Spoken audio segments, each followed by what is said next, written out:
Is Alteryx a sell based on this quarter? I'll start and I'll just say, well, we can't give we can't give recommendations for any individual investors, but what I'll say is that I don't own the stock, so I think that's probably the most important data piece as far as my opinion goes.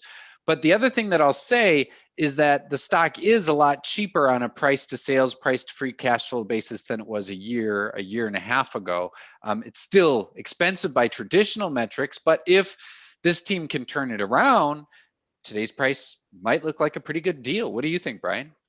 Yeah, certainly the tailwinds of the data analytics. Data analytics is only going to become more prevalent and more required as companies try to figure out how to do more with less.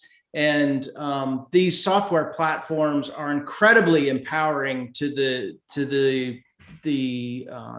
data analysts who use them. So I think that the platform is absolutely critical. It's really just a management question of whether management is going to kind of step up and be able to do this, at least from the customer's perspective. I sold some of the stock a month or two ago, and it was really around Mark Anderson was doing a little bit waffling with the whole cloud deal. And I wanted to have a company that was already in the cloud or was further along in their cloud journey than Alteryx is. At this point, it's a bet on management. There's a lot of, we're going to do this, we're going to do this, we're going to do this.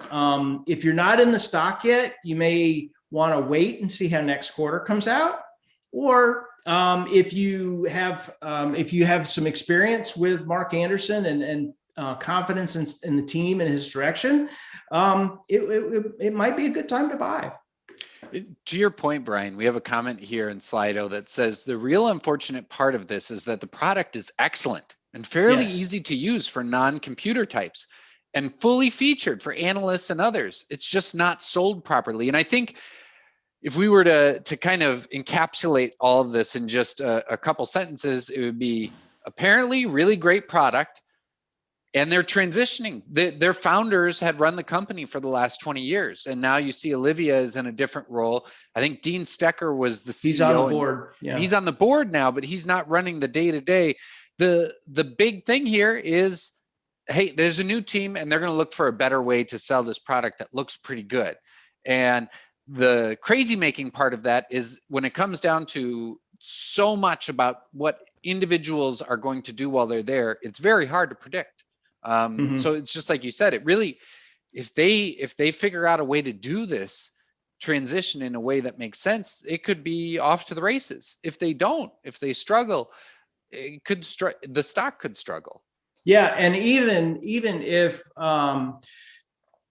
they could, through this transition, if they rush it too fast, could potentially even tick off current customers who are very happy with what they have. So it's a watch closely kind of company. It's just super interesting to me. And Brian, I know that you've kind of looked into it. I feel the pain of the data analysts and know what a great product this is. So, I'm cheering for them to succeed.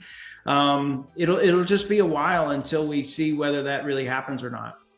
Well, there we go. Alteryx entered 2020 as a growth stock. It leaves it as a turnaround story.